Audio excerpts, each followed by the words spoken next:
Nunca fuiste al cine. Todas las noches, en el 88.7 de tu dial. This radio station will remain on the air day and night. Tiempo de descuento, se viene la última jugada. I have an urgent bulletin. Will Sheriff David Sims please contact KAB Radio? Lo hay tambaleante de una cuerda a la otra. Lau se le aplica una violenta derecha al flanco.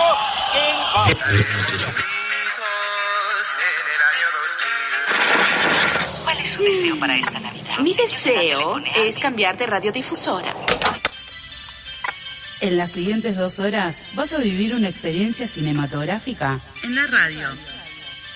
Apaguen sus celulares y disfruten la función. Comienza. Nunca fuiste al cine.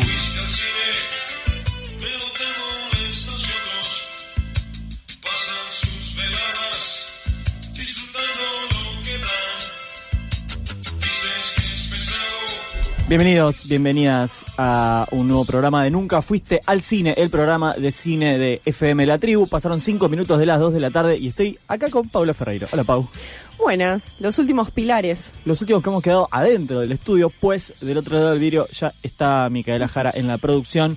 A su lado, Juaneco, como cada sábado, operando táctica y técnicamente este programa que, vamos a decir, es un programa de cine, pero estamos todos bastante atravesados por lo que está pasando futbolísticamente. Creo que incluso vos también, Pau. Sí, increíble, yo me resubí a la escaloneta. Y a la escaloneta. Y sí, ¿qué va a hacer? Es como que a mí me sucede que antes de empezar el mundial digo, no me voy a subir tanto. Estás teniendo problemas técnicos con el termo, ¿no? Mal este termo. Agarré el termo que tira agua por todos lados. Hay 10 termos y agarramos el que funciona mal. Bueno, no importa. Pero sí, me suele suceder como creo que a mucha gente. Porque, a ver, todos subidísimos al mundial desde antes, chicos. O sea, hay un montón de gente que no le interesa tanto el fútbol. Que no lo convoca tanto, que no la convoca tanto y que cuando... Igual, en mi defensa, me subí a la escaloneta desde el primer partido. O sea, mira. no es que empezó a ganar y después empecé a mirar. ¿Durante el primer partido o antes del primer partido? No, antes. Yo miré todos los partidos de Argentina, miré. Y algunos estuve tocando de oído en la oficina, porque en la oficina se transmite 24/7 el Mundial, claro, partido que sea. Mi jefe pasa y dice, ¿qué hacen que están trabajando y no mirando el Mundial? Así que bueno, he escuchado también otros partidos que no jugó la selección argentina. Momento que ya está por terminar, desgraciadamente, y uno tiene que volver a ver partidos como los de la Copa Argentina, ¿no? No vamos a ahondar en resultados, pero eso te iba a preguntar, ¿cómo es ustedes que ven fútbol, no? Porque yo, la verdad que mucho fútbol no veo nada. ¿Cómo es después de ver el Mundial y ver jugar esos jugadores y ver esos equipos, volver a ver un partido de la B Nacional? Y vos agarrás la película más falopa que te hayas encontrado en un Bafisi y que hayas dicho, no puede ser legal programar esto, y después ponete a ver, no sé, Love Streams de Casabets, claro, o la más pochoclera que te guste de esas, claro, en términos de recursos puestos en función de la forma del cine y que salga bien. Es más o menos esa bueno, pero algunas veces sucede que las pelis así de clase B tienen su magia. No digo las de bajo recurso, digo las malas películas, las malas. Ok, está bien. Que son las dos cosas. Un amigo decía, son dos deportes distintos, o sea, hay que empezar a decirles distintos. O le cambiamos el nombre a los de allá, o le cambiamos el nombre a los de acá, pero son dos deportes distintos. Pero bueno, en el momento de volver a la realidad, nosotros el sábado pasado, incluso hablamos con Coveritze, y estamos en la previa del partido con Suiza, que lo iba a ver como a altas horas de la madrugada. Y pasaron 2 partidos después de eso, que ninguno la pasamos del todo bien, ninguno fue algo del disfrute. Después del partido claramente sí, sobre todo el último partido que le ganamos a Inglaterra por la semifinal. Y ahora estamos en la inminencia de una nueva final de la Copa del Mundo. Increíble. El equipo de Lionel Scaloni participando en ella. Bueno, ya está, yo creo que nosotros estamos entregados a lo que deba ser. Y nada, nos va a sacar este momento de alegría. Quizás se potencie, como sabemos hacerlo con nuestros momentos de alegría como pueblo. Y si no, bueno. ¿Dónde vas a ver la final? En mi casa, como casi todos los partidos. Muy bien. Bien, bueno. Fin de momento mundial, o de este primer paréntesis. En un momento todo va a estar atravesado por la metáfora futbolística probablemente, pero este es un programa de cine que nos va a tener aquí a nosotros dos, pero también va a tener muchos y muchas invitados. Invitadas. En un ratito va a estar Gonzalo Penas con su columna de Rockumentales, dedicada a Jeff Buckley, una figura de la música que también hace sus apariciones en el cine. Vamos a ver qué nos tiene para contar Gonza Penas. Hacia el final del programa, otra columna más vamos a tener. Viene Lau. ¿Vos sabés de qué nos va a comentar Lau o lo vamos a dejar para la sorpresa? Sé que va a hablar de un escritor inglés y justamente me comentaba, no enganché muy bien el timing.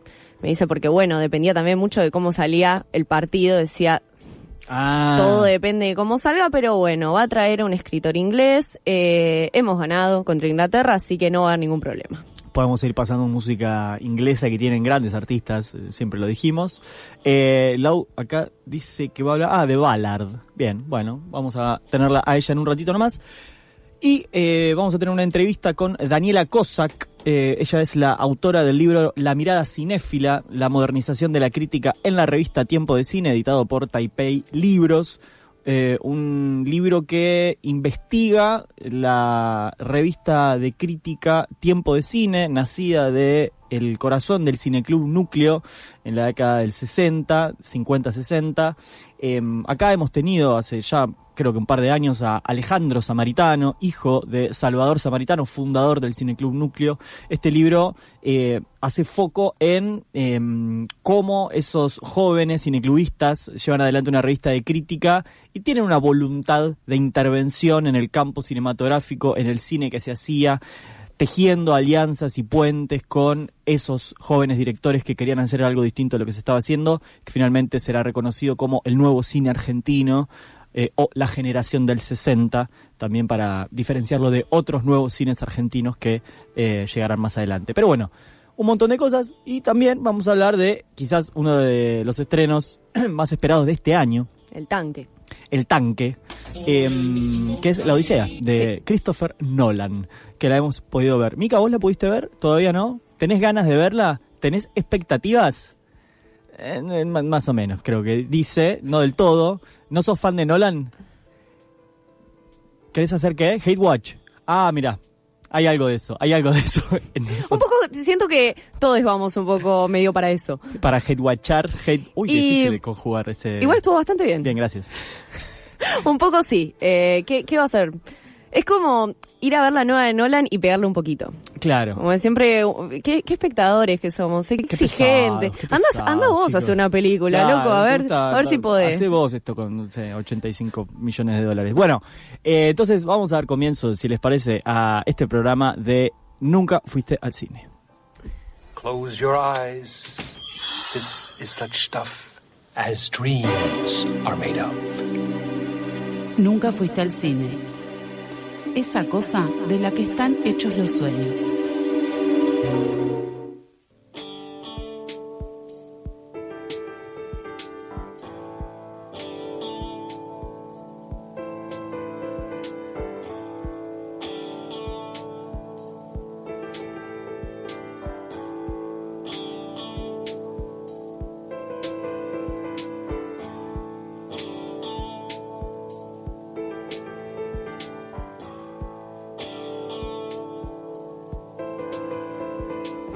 Seguimos en Nunca Fuiste al Cine. No dijimos esto antes, pero nos pueden mandar mensajitos y seguirnos y hacernos mimos vía digital.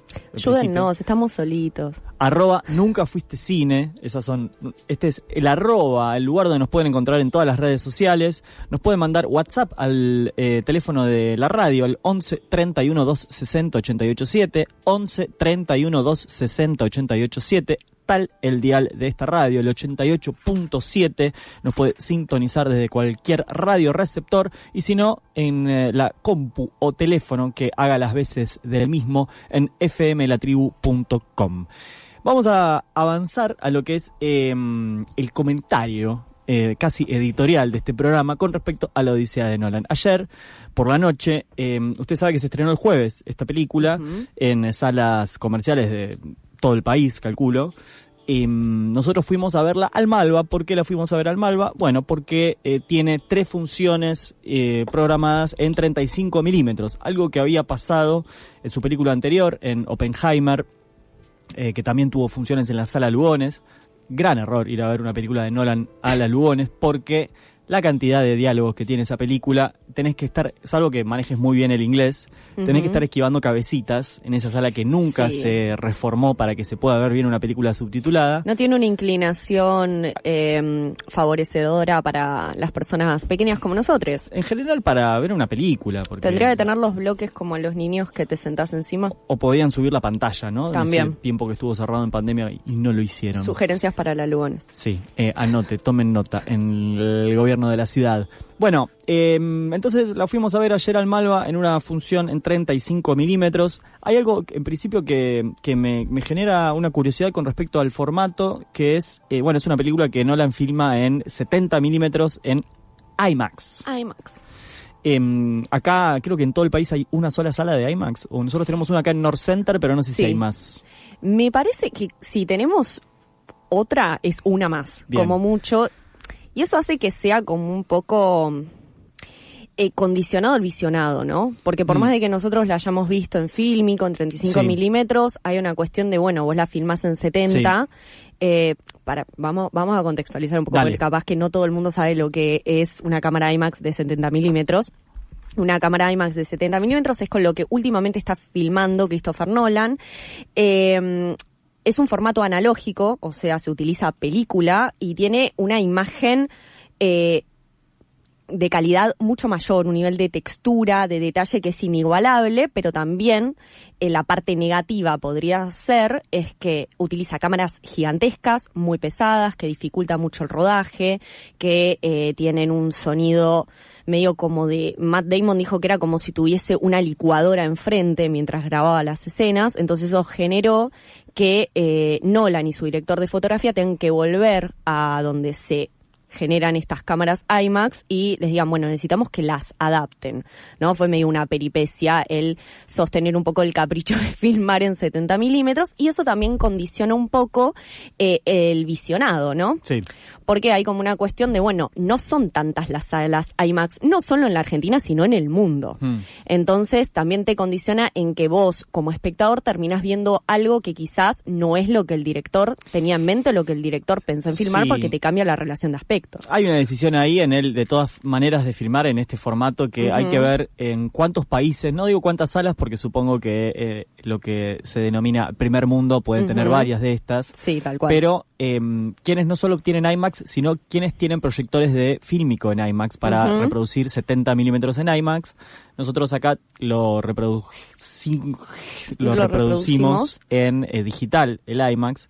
Y en principio, además de la calidad de imagen, también implica una diferente relación de aspecto. Exactamente. ¿Sí? No ese 16:9 al que estamos acostumbrados, esa imagen horizontal, sino algo más parecido a la imagen cuadrada o semicuadrada del 1.43 o el 1.90 en algunos formatos también. Y también que sería no achicar ese rectángulo hacia el centro, sino agrandar ese rectángulo verticalmente, hacia arriba y hacia abajo. Sí, también muchas veces lo que... No agrandar, sino agregar información al cuadro, ¿sí? No es que se expande la imagen, sino que hay cosas que están filmadas y que nosotros en el formato digital o analógico que vemos en los cines que no son IMAX, no lo vemos. Es que exactamente eso iba. Hay una cuestión, sobre todo en la Odisea, ahora nos introducimos más en la película en sí, pero lo que sucede es una película que tiene muchísimos planos cerrados, planos muy cercanos a los personajes, primeros planos, que por lo menos así lo vimos en el formato 35 milímetros. Hay que ver si en el 70 no hay más aire en ese plano. Y otra cosa que me pregunto con respecto a esto, antes de pasar a un poco hablar de la película propiamente dicho, más allá de lo material, es la luz y la oscuridad.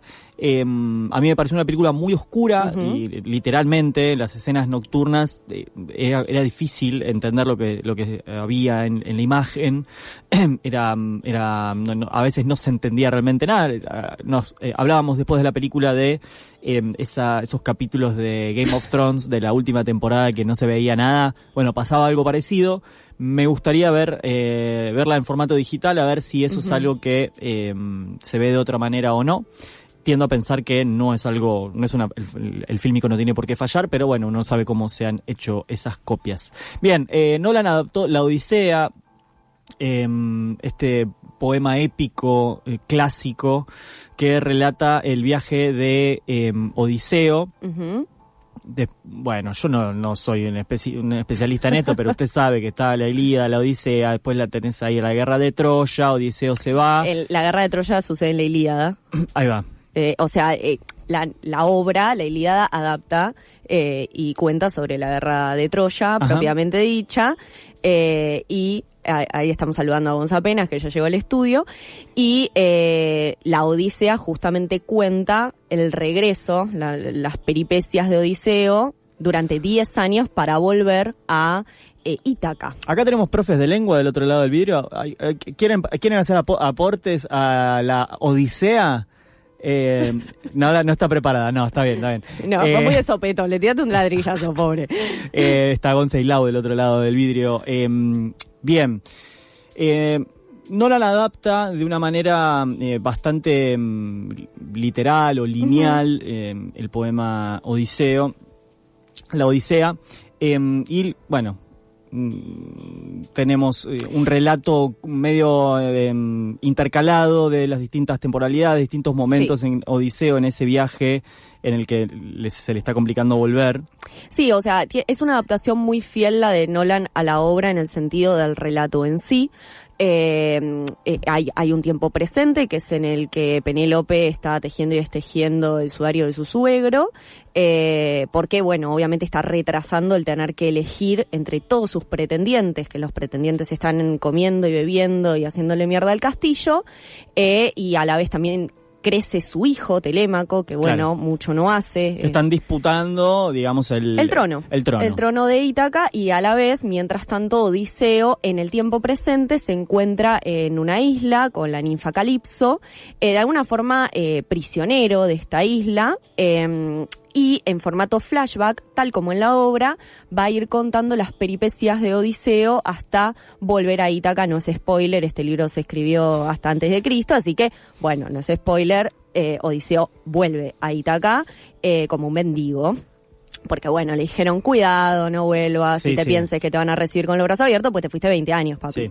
Entonces, bueno, ¿qué querías agregar? No, que es cierto que si no leíste la Odisea, hay estos nombres que vos vas reponiendo y otros que podemos ir reponiendo a lo largo de esta charla. Creo que es el único momento de la película en que no explica además la película. Por ejemplo, no sabemos que esa mujer que está en la isla es una ninfa y es Calipso, porque no la nombran en ningún momento. No sabemos cuál es su estatuto en este relato en el que vemos, por ejemplo, a Polifemo, que es este cíclope gigante que tiene su aparición en uno de los momentos de CGI que tiene la película, que es algo que Nolan no acostumbra a hacer, y a mi gusto está bastante bien, tanto el momento ese como en el de los otros guerreros gigantes que no me acuerdo cómo se llaman, no sé si tenés ese dato. No lo tengo, pero son bueno, como son guerreros gigantes. Sí, guerreros gigantes, bien.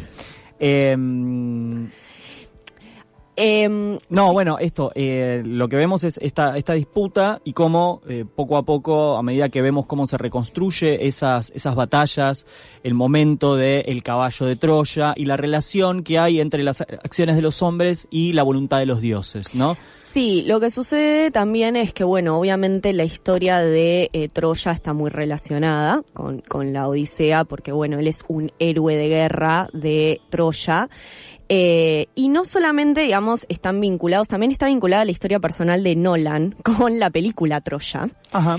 Nolan iba a dirigir Troya, hace 20 años cuando salió. Medio que Troya sale como producción de Warner después de que la pegan con Gladiador.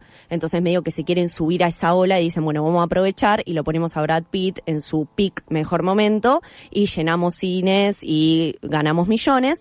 Nolan iba a dirigir esta película, se la ofrecen. Primeramente le iba a dirigir Petersen, quien Warner lo desplaza para filmar y dirigir Batman vs Superman, y después esa producción se da de baja y vuelve a dirigir Troya, entonces lo desplazan nuevamente a Nolan, que él estaba muy entusiasmado con dirigir Troya porque de hecho es él es licenciado en literatura inglesa, si no me equivoco, y es muy fanático de todo lo que tiene que ver con la obra de Homero en sí. Entonces estuvo muchísimos años esperando dirigir y adaptar una obra de Homero, y él siempre tenía visualizado cómo comienza la Odisea, que es este caballo medio enterrado en la arena, en la playa, porque lo que él quería llevar al cine era esta cuestión de dejar un poco, y es difícil en Nolan, la épica de lado, que creo que no lo logró, pero dejar un poco la épica de lado y mostrar el lado más humano y realista de la guerra en sí, que es hombres apiñados adentro de un caballo durante días esperando que el ejército troyano los encuentre. Sí, porque tenía que ser casual. Que eso es algo medio otra de las cosas que lo resuelve diciéndolo, ¿no? Lo podría haber mostrado un poco más y finalmente los personajes reponen la realidad en su pensamiento o en su recuerdo, en su narración. Creo que es cuando Odiseo se lo está contando a Calipso y se está, no vamos a sí, hay tanto, como una voz en off que siempre introduce y que puede llegar a ser un poco redundante.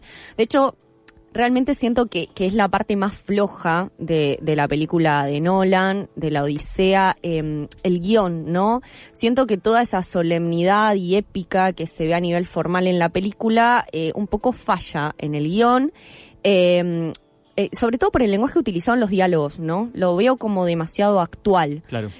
Como que a mí lo que me sucedió cuando estaba visualizando la película me sacó un poco de la época, ¿sí? ¿No? Como que todo el compromiso con la obra original de Homero, que se ve a nivel estructural, siento que se pierde un poco en los diálogos por ciertas palabras que era imposible que en esa época se utilizaran, no solamente por no respetar el lenguaje original y por hacerla hablada en inglés, en un inglés súper americano, sino como que realmente hay una cuestión coloquial que siento que falta ahí y que erra mucho. Después, algo que nos tiene ya acostumbrados Nolan, que es, estas películas que parecen un tráiler de larga duración, de 3 horas, no me acuerdo la duración exacta de la película. Casi 3 horas. Cortes, planos muy cortos, cortes de cada 5 segundos, 3 segundos, 2 segundos, 6 segundos.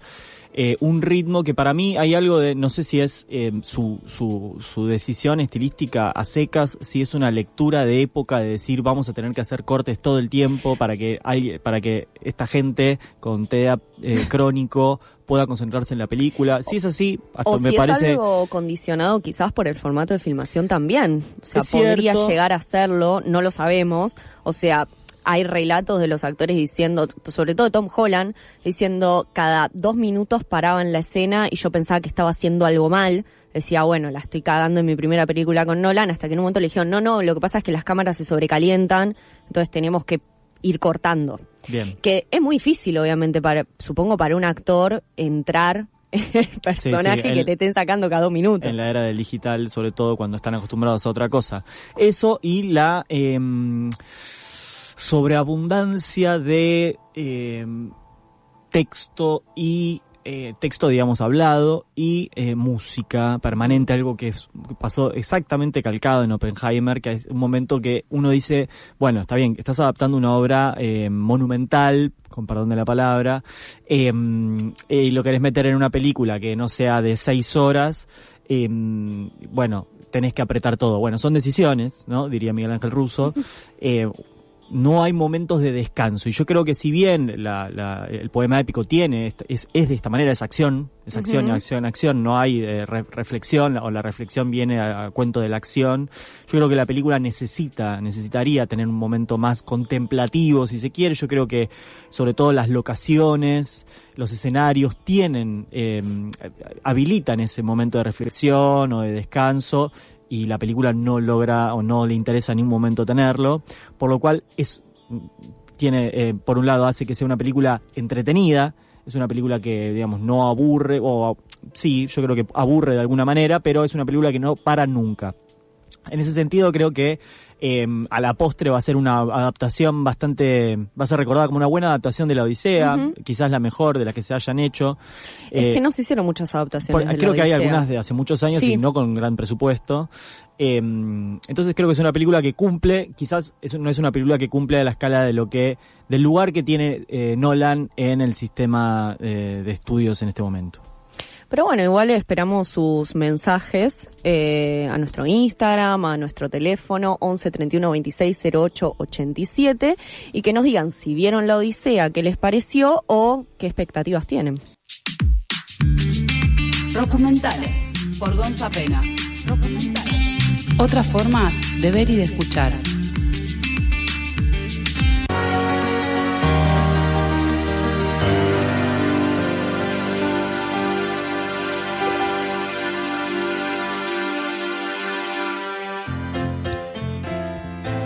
Qué lindo pianito, que suena ahí de fondo, porque ya está acá dentro del estudio Gonza Penas. ¿Cómo estás, Gonza? Buenas tardes, ¿cómo andan? Bien, ¿viste la Odisea vos? No la vi todavía, hoy en la semana, ayer empezamos las vacaciones de invierno, que somos docentes, así que en la semana, ojalá una semana feliz por lo que pueda pasar mañana, ojalá se nos dé, voy a ir seguramente al cine. 11 31 260 887, el WhatsApp de FM La Tribu, @Nunca Fuiste Cine, nuestras redes sociales. Desde ahí pueden llegar, por ejemplo, a nuestro canal de YouTube, donde tenemos subido la mayoría de las entrevistas y columnas que pasan por este programa cada sábado, entre ellas las de Gonza, Rocumentales.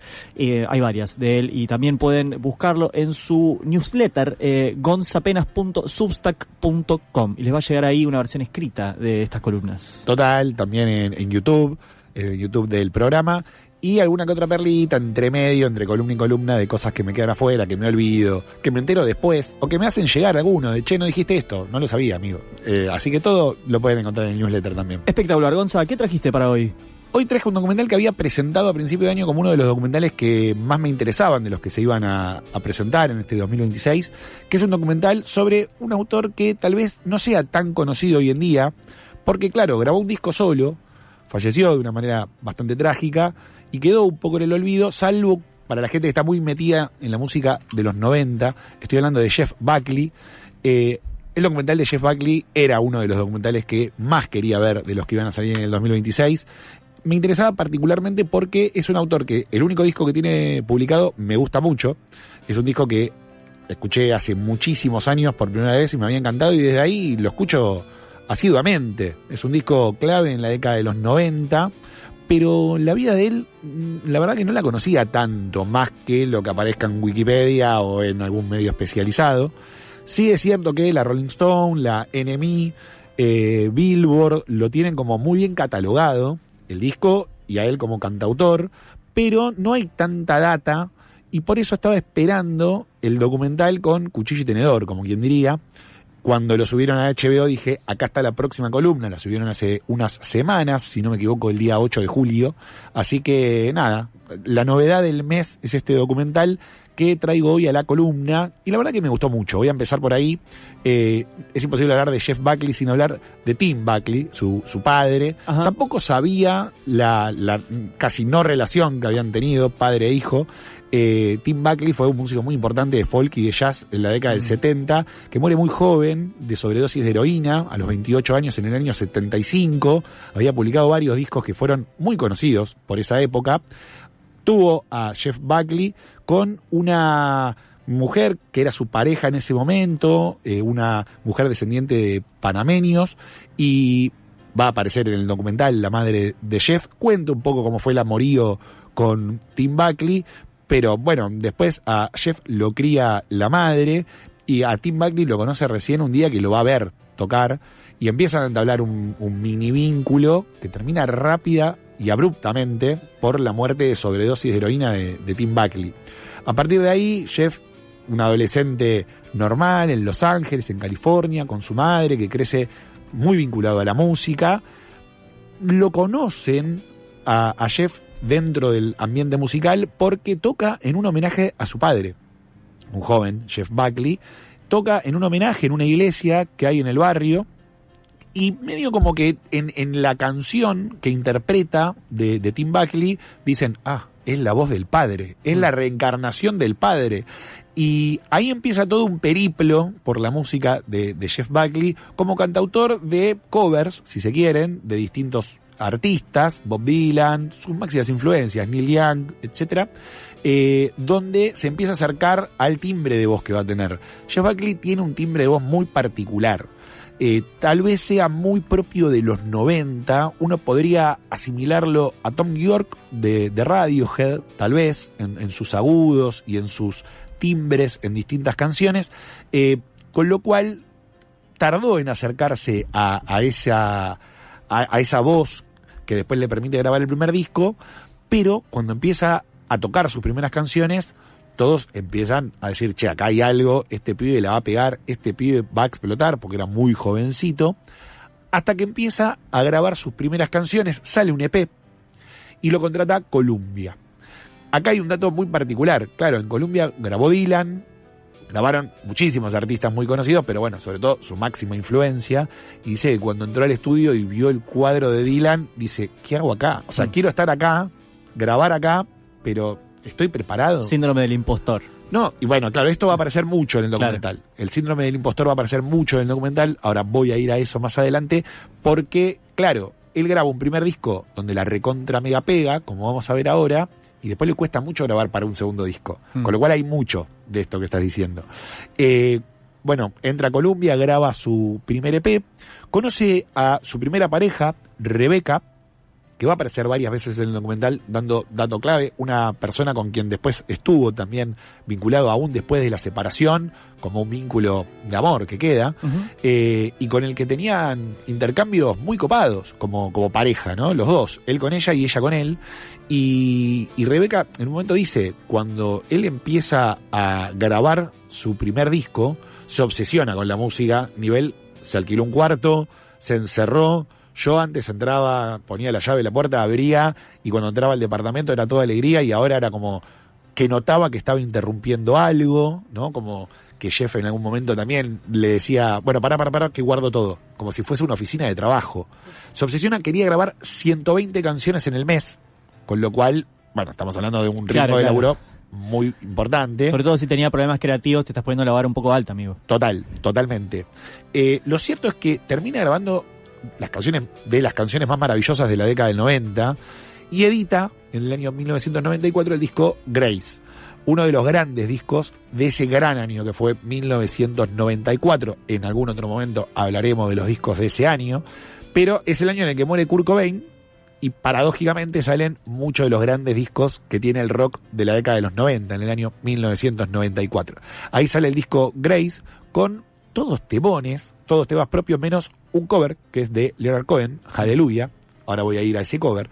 Termina siendo un discazo que la termina pegando moderadamente en Estados Unidos. Uno diría que no tuvo el éxito que tuvieron los otros grandes discos de la década del 90, pero que en Francia, en Australia y en gran parte de Europa, también no solamente en Francia, ha tenido un éxito rotundo, nivel en la nueva voz de la generación de los 90. Claro. Entonces, claro, gira un poco por Estados Unidos y luego se va a girar por Europa, que era donde mejor se había vendido el disco. Cuando va a Londres, conoce a los Radiohead. Tom York va a ver el recital, la presentación de Grace en Inglaterra, y se quedan maravillados con el timbre de voz de Jeff Buckley. Vuelven al estudio y graban, esto es un dato de color, Fake Plastic Trees, tal vez el hit más grande que tuvo The Bends, el segundo disco de Radiohead, que se publicó en el año 95, al año siguiente. Lo grabaron en el momento de cuando volvieron a ver el recital de Jeff Buckley. Con lo cual esto habla un poco de cómo empezó a influenciar a cierto Britpop de los 90 también, cierta música folk también de los 90. Este disco, Grace, de Jeff Buckley, empiezan a aparecer varias imágenes de distintos medios franceses, europeos, ingleses, de los grandes países del rock europeo, que dentro de todo decían, bueno, no solamente está la voz de la generación de los 90, el disco es un discazo, el disco está destinado a ser uno de los grandes discos de la década y del fin del milenio. O sea, en Europa sí había tenido mucho éxito. También en uno de estos festivales en Francia conocen a los integrantes de su banda preferida, que contra todos los pronósticos no van a esperar que diga esta banda, pero es Led Zeppelin. Mira. Sí, yo tampoco pensaba que era tan fan de Zeppelin, pero era la banda preferida. Él tenía una frase que decía, uno está lleno de amor, vitalidad, depresión y Led Zeppelin. Bueno, conoce a Robert Plant. Bueno, hay algo en Led Zeppelin también de una raíz folk medio norteamericana que retoman. Sí. Uno quizás lo que le viene a la mente con Led Zeppelin, que no lo escucho tanto, es la parte más rockera, sesentosa, pero hay una base de guitarras acústicas también ahí, tienen muchas canciones folk, y bueno, después la carrera posterior de Plant lo confirma. Totalmente de acuerdo, y de hecho si hacemos una extensión y nos vamos a otras bandas de Inglaterra, por ejemplo Blur, también, o sea, tanto Zeppelin como Blur terminan como creciendo y pegándola de alguna manera cuando empiezan a adoptar ciertos ritmos del rock norteamericano y se empiezan a un poco alejar de lo que es meramente Britpop, pero como no hicieron otras bandas del país como Pulp, por ejemplo, o Oasis, que no se separaron de ese rock bien británico. Blair sí terminó como transando un poco con el rock alternativo de los 90 de Norteamérica, y al igual que en los 70 le había pasado a Zeppelin, con el folk más norteamericano, termina como ampliando un poco más su público, su espectro, su género, por así decir. Bueno, conoce a Robert Plant y a Jimmy Page, y Robert Plant le va a decir: vos sos la mejor voz de la década de los 90. Y acá el documental, que hasta acá fluía de una manera muy, muy amena y muy documental. Todo era color de rosas. Claro. Aparece un primer dato clave, un primer comportamiento errático, diría, de Jeff Buckley, que es: desaparece 2 días. Al día siguiente no lo podían encontrar. Hola Jeff, ¿estás por ahí? No. Aparecen muchos mensajes de voz grabados de los cassettes de las grabadoras de aquel momento, ¿no? Sí. Digámosle al público más joven, claro. los mensajes no se grababan en un celular, se grababan en una casetera, que apretabas play y recibías el llamado cuando no estabas. Que se grababan en una cinta. Exacto. Hay muchos de esos mensajes que Jeff le dejaba a Rebeca, a su primera novia, que Jeff le dejaba a la madre o a algún amigo, porque los que tocaban con él en la banda eran amigos de él. En algún momento los amigos lo empiezan a buscar, los miembros de la banda. Che, ¿dónde estás? ¿Qué pasó? Desapareció 2 días. No se sabe bien qué hizo durante esos 2 días, pero aparece 2 días después como si nada. Hola, ¿qué tal? Ahí hay un comportamiento errático que yo dije, qué raro. Y aparte tampoco descifra el documental qué pasó en esos 2 días después de que Robert Plant le diga semejante elogio. Bueno, cuestión que empiezan a seguir la gira, empiezan a grabar lo que va a ser el no segundo disco, en lo que no terminó siendo el segundo disco por su fallecimiento, y ahí Columbia mete la cola de las multinacionales. Lo empieza a presionar. Claro. ¿Cuándo está el segundo disco? ¿Qué estás trabajando? ¿Qué estás haciendo? Y Jeff Buckley, que no le gustaba tanto la cuestión más mercantilista de la música, medio como que se escabullía de esa tarea, y a Columbia le empieza a no gustar. Entonces empieza a poner pautas, empieza a poner, bueno, mirá, vamos a tener que hacer esto, lo otro. Pero en el medio de la gira por Europa también. Entonces él seguía girando, pero por el otro lado le decía a la empresa discográfica: anda grabando el segundo disco. La gira no paraba, lo que implica una gira en una banda de rock, ¿no? Todos sabemos los excesos, ¿no? Con lo cual, ahí aparece algo que para mí va a ser clave, al menos en el final del documental. Esta presión que él siente por Columbia. Él empieza a grabar nuevas canciones y se empieza a sentir que el primer disco fue de suerte. Esto que hablábamos al principio de la columna, el síndrome del impostor. Empieza a decir: ¿habré sido un impostor? Lo dice textual. Dice: ¿habré sido un impostor? ¿Esto me habrá salido de suerte el primer disco? Tal vez no tenga más nada para decir. Él empieza a ensayar nuevas canciones, algunas se pueden escuchar en Spotify, de las que iban a ir a ese segundo disco que no se realizó. Que quedaron como demos. Quedamos como demos, exacto. Pero a mí me parecen todos temazos, eso es lo loco. No son todos temas, no sé, raros. Sí, no estaba fundado en lo que estaba realmente haciendo, esa sospecha de ser un impostor. No, para nada. Pero estos altibajos lo llevan, en algún momento también, a creer, esto lo agrego yo, me parece, que en la presión sí o sí tenían que entregar algo que él todavía no quería, y aparece otra cuestión que son sus desaciertos, ¿no? Como decíamos, desapareció 2 días, un momento se levantó y en un altillo de una casa que consigue en Memphis, una muy linda casita que tenía, donde se había ido un poquito para alejarse del ruido y poder grabar el segundo disco o componer las canciones del segundo disco, se guarda en el altillo un par de calaveras, velas, hace un dibujo muy raro y dice, esta es la tapa del segundo disco, y se lo manda a la discográfica. La discográfica le dice, che, pará, no sé. Y lo que entienden los amigos es que había tenido un brote psicótico. Dice, bueno, dentro de todo esto, tal vez haya un problema de índole psicológico que tiene Jeff, algo que tampoco queda aclarado y explicado, pero en las acciones uno puede interpretar que, ¿no?, había algún que otro problema. Lo que pasa con Rebeca, su pareja, cuando le prohíbe entrar al departamento porque estaba grabando nuevas canciones, su desaparición 2 días después de que Robert Plant le dé un elogio, esto de la tapa del disco con un dibujo bastante terrorífico, por así decir. Los amigos se empiezan a alejar un poco también, porque no coincidían incluso en la música que estaba planteando Jeff Buckley para hacer. Cambian el baterista, que era uno de sus mejores amigos, se termina yendo, lo dice bien claro en el documental, para locos estoy yo, otro loco al lado no quiero, y se va a tocar por otros lados, el baterista.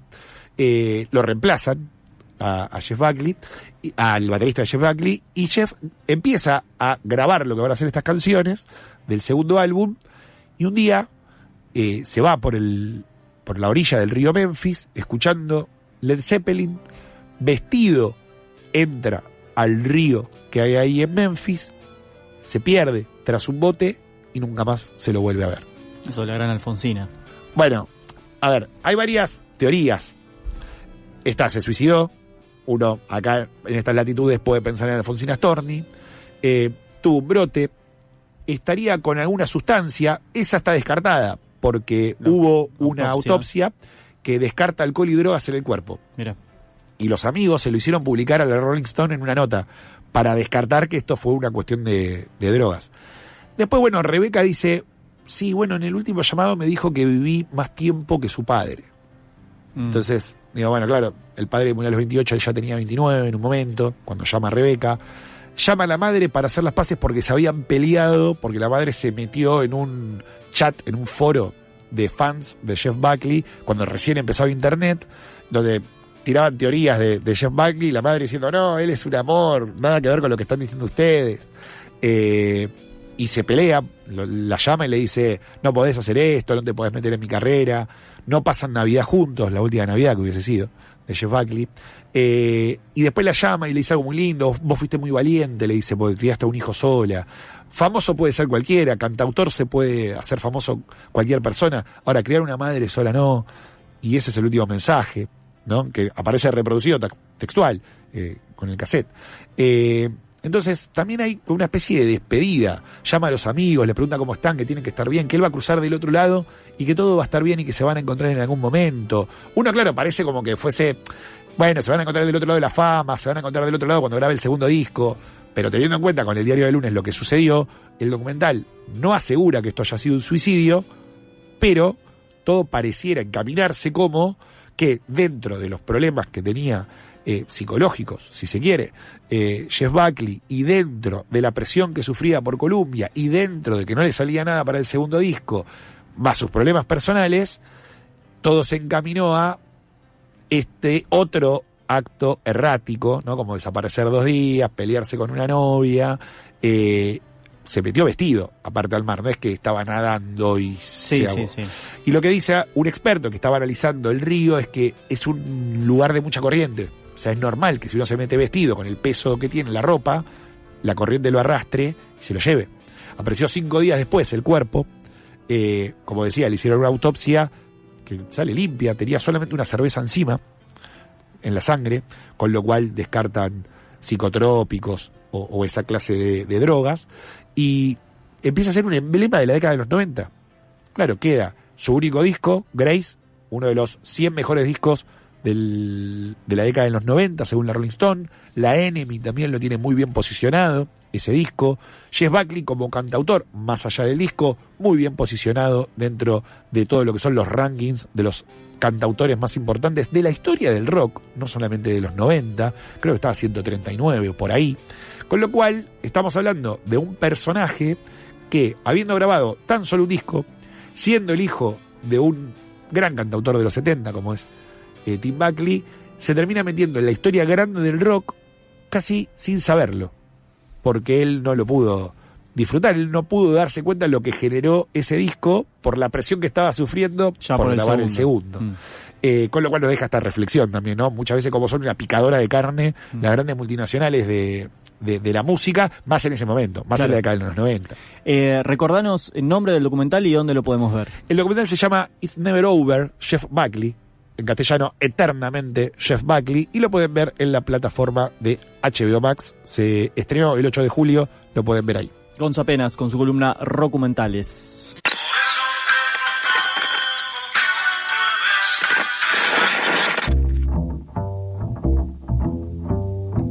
Menos de 60 minutos es un mediometraje.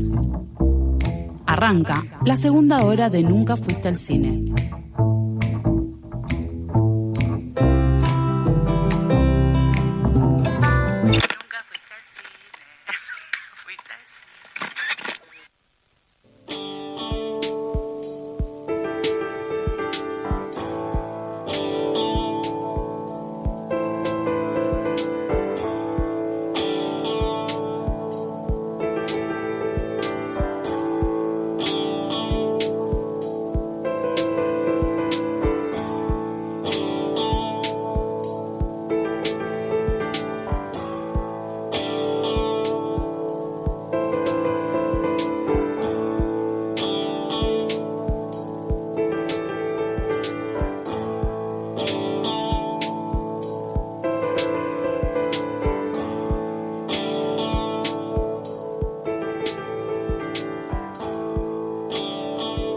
Seguimos en Nunca Fuiste al Cine, al aire de FM La Tribu. 6 minutos pasaron de las 3 de la tarde.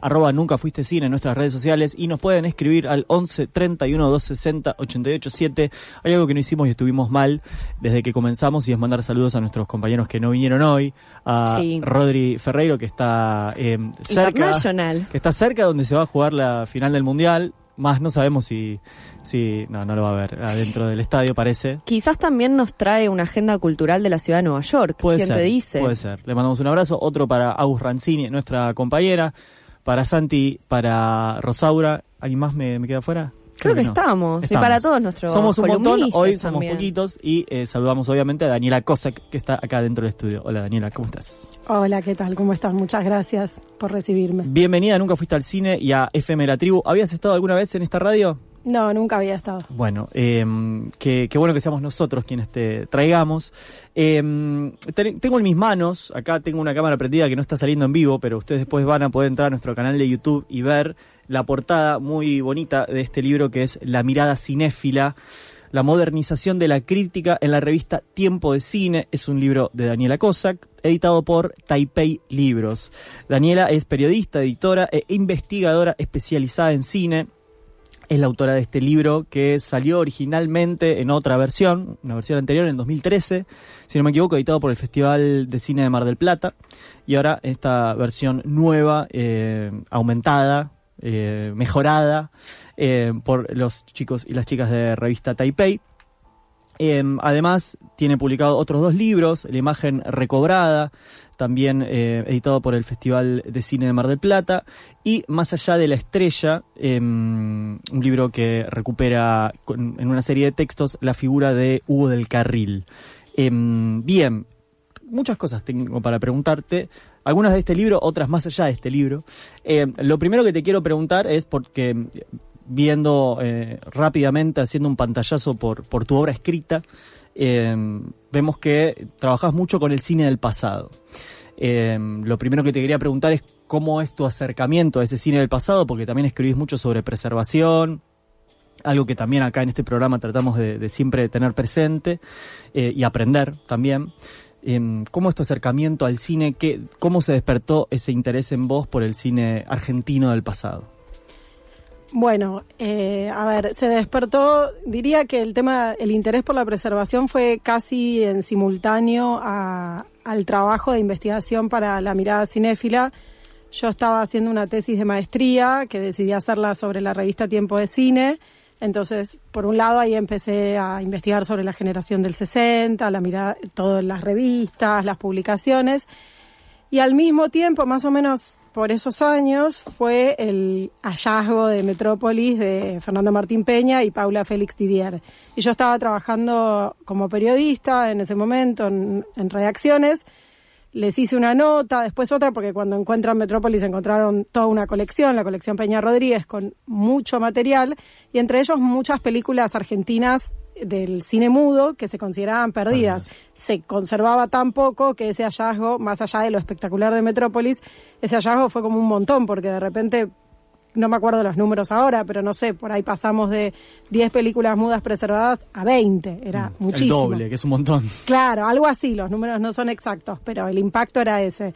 Entonces, bueno, fui como en paralelo desarrollando como esos dos intereses, el de la tesis, que me llevó bastante tiempo, porque como estaba al mismo tiempo escribiendo notas, trabajando en medios, iba haciéndolo de a poquito.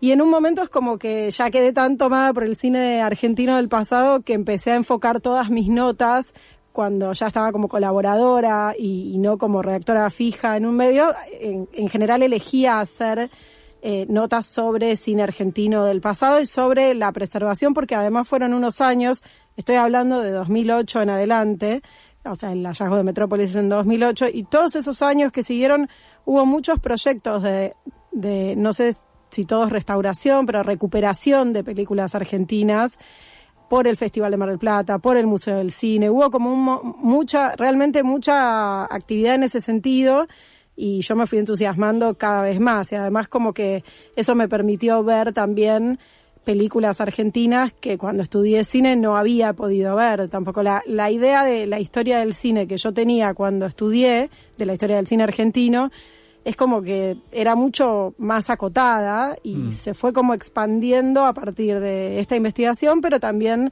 de mi trabajo y mis notas sobre la preservación. Y eso es un poco lo que también intenté volcar en ese segundo libro que hicimos para Mar del Plata, que era La imagen recobrada. Ahí quizás, si tenemos tiempo más adelante, vamos a volver a ese trabajo también. Pero bueno, La Mirada Cinéfila hace foco, es una investigación de la revista Tiempo de Cine, una revista nacida del Cineclub Núcleo, fundado por Salvador Samaritano y otros nombres ilustres de la crítica y el cineclubismo argentino. Acá pudimos tener a Alejandro Samaritano, el hijo de Salvador, quien hoy en día lleva adelante todavía las funciones del Cineclub Núcleo en su temporada, yo no tengo el número, pero 74. 74, increíble. Y hace, a partir del análisis de las distintas editoriales, críticas de la revista y de la posición de la revista en un campo también de producción intelectual, de revistas de crítica cultural, de crítica literaria, la relación entre esas corrientes, entre esos escritores y la realidad política de su tiempo y la producción intelectual.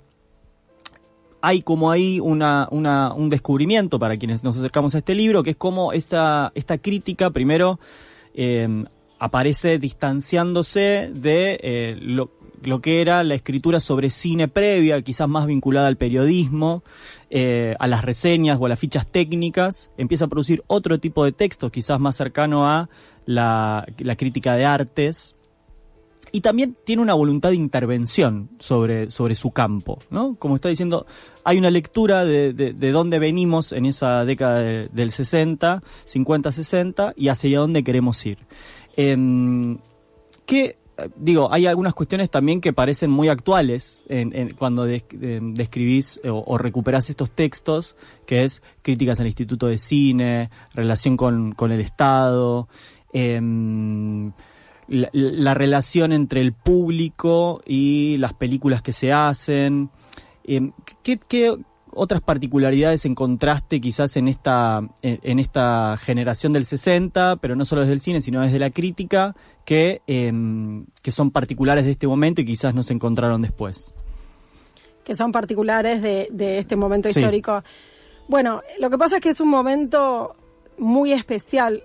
Que Tiempo de Cine aparece en el 60, pero para mí el periodo, cuando uno piensa en el periodo que yo trabajo en la mirada cinéfila, de la revista y de la generación del 60, para mí ese periodo arranca en el 55. O sea, porque hablamos primero del golpe de Estado que derroca a Perón, y ahí va a haber un cambio enorme, bueno, en todo el país, en la política, por supuesto, pero también para el cine es como un punto de inflexión.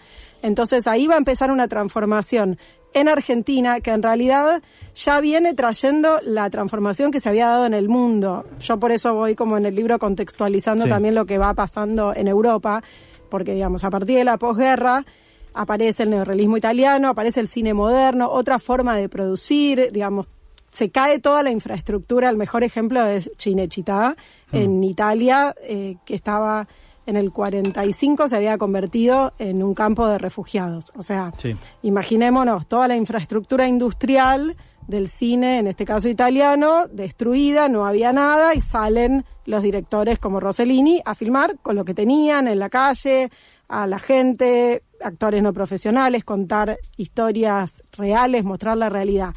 Toda esa transformación que arranca con el neorrealismo y que después se va a ir como replicando con los nuevos cines en distintas partes del mundo, también va a tener su impacto acá en Argentina. Pero hasta el 55, la industria del cine argentino funcionaba de una forma y era bastante cerrado, y no había mucha posibilidad de producir en ese marco otro tipo de cine. O sea, empiezan a llegar las ideas de autor de Europa, empiezan a llegar los nuevos cines, ven cine polaco, empieza a haber como todo una conciencia de que está habiendo renovaciones en el mundo, pero en Argentina recién en la década del 50 se empiezan a generar talleres, por ejemplo, de aprendizaje. No había dónde estudiar cine, no había escuelas de cine, no había carreras de cine en la universidad. Sí, los directores iban a estudiar afuera. Algunos de ellos iban a estudiar afuera y otros hacían carrera desde el último rol técnico en un estudio hasta tener, entre comillas, las habilidades o las capacidades para que te permitan dirigir una película. Claro, lo que pasa es que, bueno, los que iban a estudiar afuera eran pocos. Rodolfo Kuhn fue a Nueva York, Birri a Italia, Mabel Itzkovich y Simon Feldman a París, que de hecho se conocieron ahí. Pero después muchos empiezan a asistir a talleres, y los talleres eran primero de crítica, eran como de análisis, más de teoría, y en un momento empieza a haber talleres de realización. De hecho, Itzkovich y Feldman en el 53, cuando vuelven de París, crean el Seminario de Cine de Buenos Aires y empiezan a producir cortos. Entonces también es como que todo ese momento de la década del 50 se empiezan a generar espacios de encuentro en donde hay gente joven que no forma parte de la industria, que si no tenías un contacto no podías entrar, pero incluso si entrabas tenías que, como vos decías, recorrer todo ese escalafón industrial y no podías hacer el cine que querías, no podías probar, no podías experimentar, era todo como muy compartimentado y una maquinaria industrial, más allá de si era una industria floreciente o no, que ya estaba en decadencia en ese momento a nivel industrial. El cine argentino estaba en una crisis, pero digamos, era muy cerrado. Eso ellos lo dicen mucho en las notas, también David José Cohn en sus notas, porque él primero se acercó como periodista al cine antes de dirigir, porque era la forma que había, ¿no? Digamos, ver cine, discutirlo, ir a cineclubes, escribir sobre eso, era una puerta de entrada, si querés, más fácil que filmar. Pero empiezan a producirse cortos, y los cortos de hecho son un gran, no sé si decir antecedente, porque para mí son parte de la generación del 60, pero son muy importantes. Y en todo ese espacio, entre los cortos, los talleres, los cineclubes, están también las revistas. Entonces ese momento de transformación que empieza en Europa, después se va a dar acá con las propias características, con lo que pasa a nivel local, y lo que va a pasar con el golpe de Estado que derroca a Perón es que dejan sin efecto toda la protección que había al cine en ese momento. Entonces todos los créditos, subsidios, digamos, todo ese sistema que había armado el peronismo, y que la industria había tomado y estaba produciendo más que nada cine de género, con estrellas, otro tipo de cine que el que se va a hacer después, pero con apoyo estatal. Eso queda todo sin efecto y bueno, todo el mundo empieza a movilizarse para ver, bueno, necesitamos una nueva ley de cine. La gente joven de todos estos cineclubes y cortos y talleres, en general no criticaba mucho al cine de la industria, todo lo que se venía haciendo previamente. Pero cuando llega el momento de discutir la ley, van a estar todos movilizados, la industria y los jóvenes, que les decían los muchachos del corto, como cuenta Simón Feldman en su libro, todos van a estar movilizados por una nueva ley de cine, por el fomento al cine. Lo que va a pasar después es que una vez que salga la ley va a empezar una pelea feroz por los recursos y ahí va a haber un montón de conflictos entre distintos sectores y Tiempo de Cine va a tomar partido por los jóvenes, por la renovación, por todo un nuevo cine y se va a enfrentar con sectores con los que había estado, digamos, promoviendo esa ley. Pero bueno, es un momento para mí clave. En 1956 es el momento como de más pelea por la ley y en enero del 57, que en realidad es un decreto ley de Aramburu porque estábamos en dictadura, o sea, el Congreso estaba cerrado, entonces se llamaban decreto ley. Hay algo ahí de medio como un movimiento que sea más allá de quizás saliendo un poco de lo estrictamente relacionado con los textos y las películas, que es la relación de los protagonistas de la revista y del cine con el peronismo, ¿no? Como hay una identificación también de ese cine que rechazaban con el periodo peronista, que de alguna manera era una transformación o lo identificaban como algo distinto al periodo clásico o al periodo de oro del cine argentino, del cine criollo relacionado con el tango. Después aparece esto como más algo que quizás lo identifican como algo para exportar y adaptar libros, adaptar obras literarias. Pero hay una relación tensa con el peronismo, que es uno obviamente, y en el libro lo haces también, está relacionado con otros sectores de la intelectualidad argentina que veían como algo de poco interés el peronismo y que de hecho tiene una relación conflictiva con el golpe con el golpe que destituye a Perón en el 55. De hecho hay un discurso conocido de Torre Nilsson, que creo que dice de alguna manera, bueno, ahora podemos filmar lo que queremos, en otras palabras. ¿Cómo fue deviniendo esa relación con el peronismo? Quizás no tanto en la figura de Perón, sino como fenómeno de masas, porque ellos también en un momento ven con buenos ojos no solamente desde Tiempo de Cine, sino desde otras revistas culturales, ven con buenos ojos a Frondizi, después eso medio que sale mal. ¿Cómo va avanzando eso? Sabiendo sobre todo que después a la postre va a llegar un nuevo golpe y otro más, que es el peor de todos, claramente. Claro, sí, está bueno pensarlo no solamente en función de Tiempo de Cine, porque para mí, por un lado, formaban todos parte como de un mismo, no un grupo organizado, ¿no? Pero era como un entramado de gente que se cruzaba, iba, venía, se encontraba en las funciones, discutía las películas en el cineclub, en el café después, se veían los talleres, algunos filmaban. En general, lo que era la revista Gente de Cine, que la publicaba el cineclub Gente de Cine, creado por Roland, y que es anterior y es un gran antecedente de Tiempo de Cine, ellos eran mucho más explícitos en su antiperonismo. Pero yo creo también que eso tuvo que ver con que, bueno, Tiempo de Cine después sale en 1960, ya habían pasado 5 años, es distinto que Gente de Cine que se estaba publicando en el momento en que ocurre el golpe. La verdad es que esta generación de críticos era muy crítica con el peronismo, o sea, no les gustaba el cine que hacía la industria, lo asociaban al peronismo no porque las películas fueran explícitamente peronistas, de hecho las ficciones no lo eran, trataban de evitar todas las referencias, justamente para no tener problemas y poder cobrar todas las ayudas estatales. Pero tampoco mostraban, para eso la realidad, no mostraban conflictos reales, no mostraban la calle, era todo en estudio. Eso a ellos no les gustaba y lo que va a pasar es que todo el análisis valoran el cine popular, intuitivo, dicen ellos, de Ferreira, de Manuel Romero, como el cine de los 30, que es cuando, como vos decías, el cine está más vinculado al tango y cuando tiene un público propio, genuino, incluso en Latinoamérica, y todo eso después por una serie de razones que tienen que ver con la industria del cine argentino, pero también con las condiciones externas, con la Segunda Guerra Mundial, con el tema de la escasez de película virgen, un montón de cosas que pasan a partir del 42, empieza a caer la industria, lo que es la industria, como negocio, y se va perdiendo público. Entonces, para el 55, la verdad que la industria estaba bastante mal.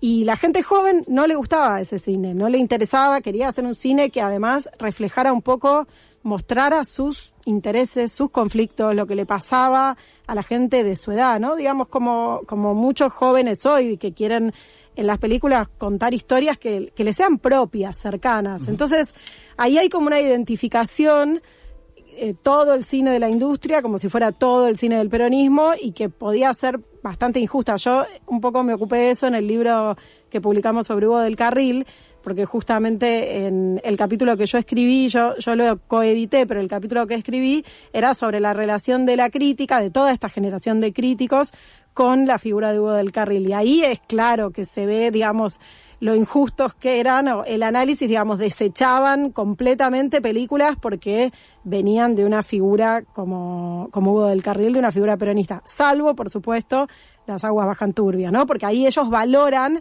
ese cine que lo ven como realista, lo ven cercano al neorrealismo italiano, mostrar lo que pasa, mostrar las causas de los conflictos sociales, pero lo señalan como una excepción. Y cuando se aleja de eso, por ejemplo, Hugo del Carril, me fui un poco de tema, pero cuando se aleja de eso, lo vuelven a cuestionar. Así que en ese sentido, sí, era una generación de críticos muy antiperonista, que después, es cierto, se van los más jóvenes, los de Tiempo de Cine, y la gente alrededor de la revista Contorno, David Viñas, digamos, más por el lado de la literatura, se van a acercar mucho al frondicismo, van a apoyar a Frondizi, porque van a ver ahí como una nueva oportunidad, que después, cuando vean que las promesas de campaña de Frondizi no las cumple, también van a hablar de la traición Frondizi. Yo creo que los cineastas de la generación del 60, es más explícito en los cineastas que en los críticos de Tiempo de Cine, pero los cineastas se ven decepcionados. Sí, creo que es el otoño, o en alguna de Con, creo que es que aparece incluso, están tapando un mural de Frondizi. Sí, está. Sí, y en Los Jóvenes Viejos y en Dar la Cara hay diálogos explícitos sobre todo este tema, porque ellos estaban esperando, hay como una idea de que no podían hacer sus películas o encarar proyectos porque el peronismo lo trababa. Y bueno, vino el golpe, pasaron 5 años y sigue todo trabado porque, claro, en el instituto la gente que empezó a ocupar los cargos de poder y asignar los subsidios y los apoyos, era gente que venía de la industria, entonces también estaba monopolizando eso y trabando un poco el desarrollo del nuevo cine, porque se va a generar también como toda una batalla bastante importante, y eso se nota mucho en el tono de las notas y sobre todo de las editoriales. Son espectaculares el tono. Podemos leer la primera línea de la editorial del editorial del primer número, que vos ya te lo debes saber de memoria, pero lo voy a leer. Estas son las críticas. Estamos hablando con Daniela Cossack, la autora de La mirada cinéfila. Y Quijotes para una agonía es el editorial. Dice: el cine argentino se muere de a poco, muere de una muerte gris, de soledad, de incertidumbre, de invierno. Muere la triste muerte del orgulloso. Y sigue, y sigue, y sigue. Es un cine que dura porque muerde la esperanza del crédito, de la protección estatal. Bueno, es muy sutil, ¿no? Te quiero hacer una o dos más, ya estamos medio pasados de tiempo. Lo primero es si tenías registro porque claramente tienen Tiempo de Cine, una voluntad de intervención en su campo. En el campo, no solo de la crítica, porque lo hace, sino también de la producción de cine, de qué películas se hacen, de ponderar ciertos directores. Que uno, aparte, libró su batalla. Después la generación y sus películas fueron interrumpidas quizás por otros procesos que quizás no tienen tanto que ver con sus películas, sino por lo que vivía el país en esos años y cierta radicalización que fue teniendo el cine hacia un lado, y luego lo que pasó con la dictadura militar del 76, más adelante. Se agota un poco antes este proceso, pero quería preguntarte por la relación de la crítica con el público.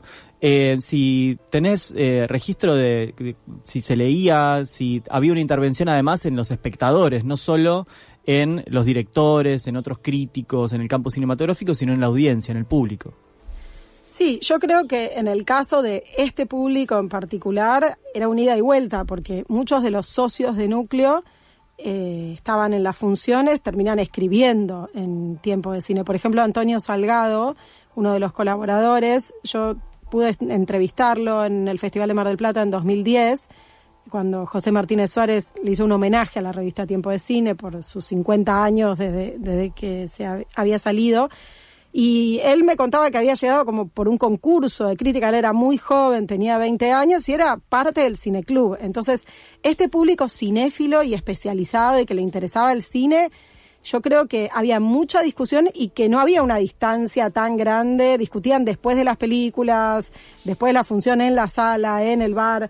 Creo que ahí había mucho debate y eso alimentaba la revista y alimentaba también a que creciera el cineclub. Después con los públicos más masivos, lo que me parece que fue pasando es que en los 60 el éxito de los cineclubes es tal que se empiezan a crear estas salas de cine arte, de cine especializado, los Suar, Lorraine, todas las que son con L, sí, que en un momento incluso creo que para mitad de la década empiezan a funcionar medio como competencia de los cineclubes.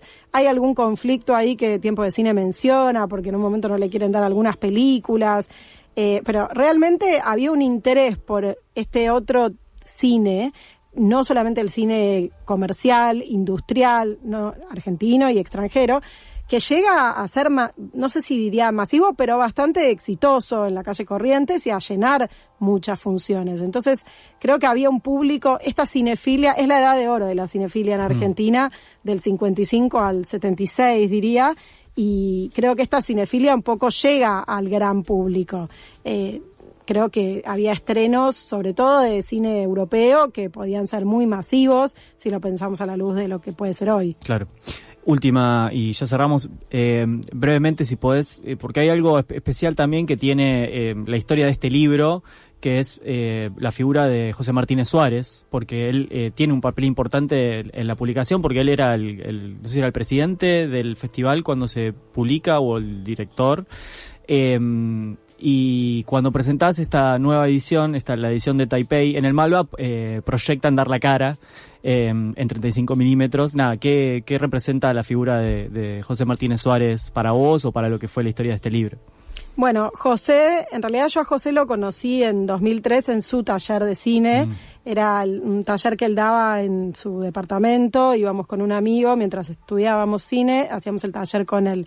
Después después de presentar la tesis, un tiempito después, fue una idea de Pablo Conde, en realidad, que era programador en ese momento en el festival. José era el presidente del festival en 2013 y él me dice, ¿por qué no se lo proponemos? Pues José era parte de Núcleo, era parte de la generación del 60, era, digamos, formaba parte de este universo. Entonces fui a hablar, en realidad primero creo que yo se lo propuse, después se le habló con David Aubiña, que fue mi director de tesis y a quien José también conocía. Que prologó esta nueva edición del libro. Y además escribió el prólogo de la edición de Mar del Plata, y también esta es un prólogo ampliado, porque también enfoca lo que es la compilación de notas. El prólogo de el libro de Mar del Plata no tenía la compilación de notas, esta es la parte expandida, y el prólogo de David es nuevo en ese sentido.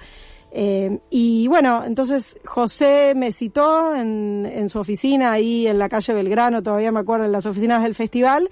Tuvimos una reunión, me preguntó por algunas cosas, tenía impreso todo el texto, y lo había marcado, me hizo un montón de observaciones. Yo la verdad que reescribí algunas cosas, incorporé cosas a partir de las observaciones de José. Eso estuvo buenísimo, un lujo realmente. Y después de eso, como el libro lo presentamos en el Festival de Mar del Plata y se agotó la edición.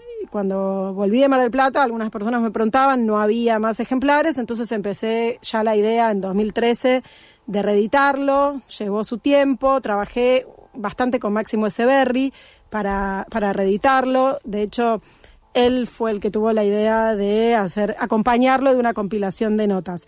Y en ese momento, y para la colección en donde él imaginaba el libro, que era la colección Cosmos de Eudeva, que está buenísima también, hablamos, bueno, qué película acompañar, porque esa colección incluía un DVD, algo que hoy nos parece rarísimo, pero venía el libro con el DVD. Y la película que iba a acompañar el libro era Dar la cara, y habíamos hablado con José y de hecho nos había firmado una autorización por los derechos de la película para usarlo. Después esa edición no pudo salir, vaivenes, fue pasando el tiempo y bueno, obviamente la película no iba a salir esta edición con un DVD, pero cuando surgió la posibilidad de presentarlo en Malva, Peña se acordaba de todo esto porque yo todo este tema también lo discutí bastante con Peña, me ayudó en muchas cosas, de hecho me regaló algunos números de Tiempo de Cine que me faltaban para completar la colección y digamos, ni bien le comentamos esto, él dijo, bueno, y proyectamos Dar la cara, que no solamente es muy representativa de esa generación, de esto que hablábamos, de lo que pasa con el frondicismo, de lo que le pasa a esa juventud después del 55, sino que además es una gran película de la generación del 60. Es espectacular. Y la tienen una copia espectacular, entonces la proyectamos en 35. Espectacular. Bueno, Daniela Cossack, te voy a preguntar tarde, pero si acentúo bien Cossack o es Cossack. Cossack. Bien, Daniela Cossack, autora de La mirada cinéfila, la modernización de la crítica en la revista Tiempo de Cine, editado por Taipei Libros, lo pueden conseguir en todas las librerías. Gracias por esta entrevista y este rato que charlaste con nosotros. Muchas gracias a ustedes. Vamos con un poco de música. No hay música, tanda. Bueno, ya volvemos. Lau Forni. Cine y literatura. Cine y literatura. Cruzamos la influencia del cine en libros y escritores. Y de la literatura en actores y directores. Cine y literatura.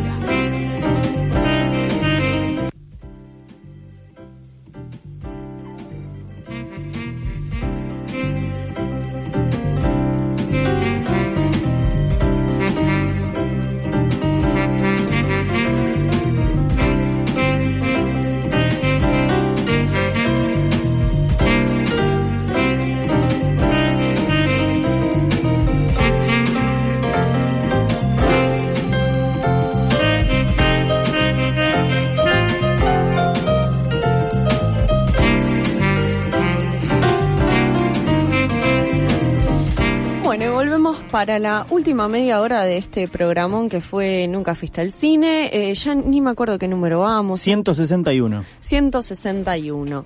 Bueno, muy bien, y ya tenemos en la mesa a Lau Forni con su columna de cine y literatura. Bienvenida, Lau.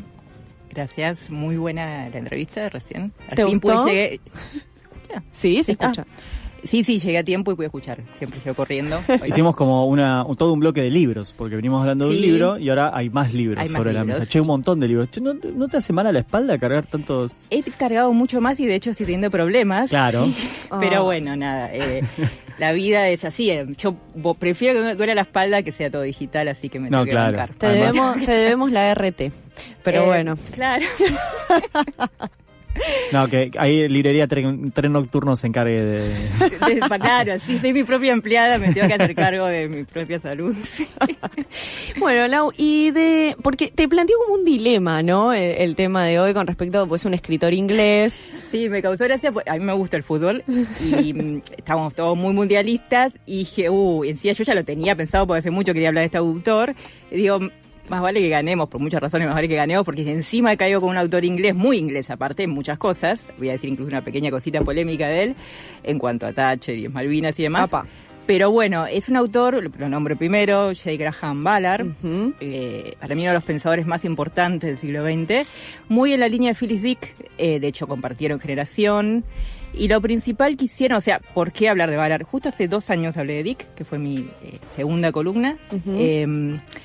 Porque los dos revirtieron bastante lo que era la ciencia ficción clásica y además puntualmente, ¿por qué la revirtieron? Porque se escaparon un poco del espacio de la ciencia ficción que mira un futuro, que puede ser bueno o malo, pero siempre pensando en avances tecnológicos, y ellos como que se replegaron, pero en el buen sentido. ¿Por qué en el buen sentido? Porque empezó a revisar la psiquis humana como un terreno a explorar y como un gran terreno para la ciencia ficción, pero como dándole otra semántica al término, muy también en lo que ahora está bastante en boga, que es el New Wave, de cruzar géneros, de ver la extrañeza, de encontrar otras realidades posibles. O sea, Ballard se inscribe en esa línea desde Inglaterra. Pues claro. Bueno, Dick era de Estados Unidos. Y fue como un adelantado también, ¿no? Fue tremendamente adelantado. De hecho, es un autor que se considera hoy en día y está directamente en los últimos 70 años todo el tiempo actualizado.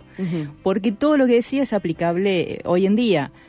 Él tuvo, sobre todo, y otra característica que me parece importante nombrar, que junto a Dick y junto a otros pocos autores, es de los pocos que su apellido se convirtió en un adjetivo. O sea, se puede hablar de dickiano, bueno, acá borgiano, kafkiano, y se puede hablar de balardiano. Balardiano, que no es lo mismo que bilardista o bilardiano. Suena medio jugador de fútbol. Sí, es verdad, tiene como esa sonoridad, sí.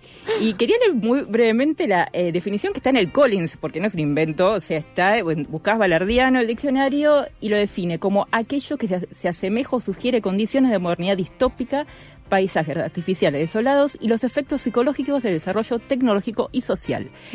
Si uno se pone a explorar, quería tratar de ser breve tirando algunas de las ideas principales de él, que siempre para mí, o como que permiten mucha exploración, porque después quiero hablar de algunas películas, algunas que podrían tener como tintes balardianos y otras las que fueron basadas en sus obras.